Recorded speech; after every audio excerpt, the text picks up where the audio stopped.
Jeg har altid haft problemer med tør hud, især når vinteren trænger sig på, eller sæsonerne de skifter.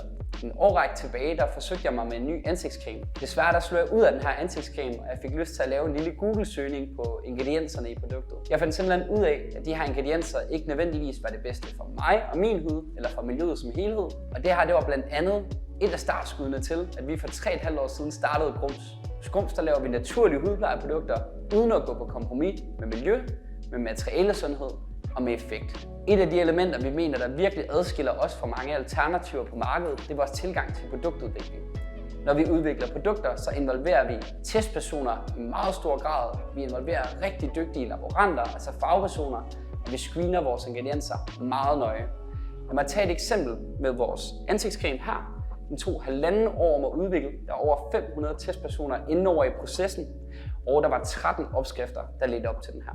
Vores tilgang til produktudvikling er blandt andet med til, at vi får ekstremt god feedback fra både kunder og vores forhandlere over hele landet.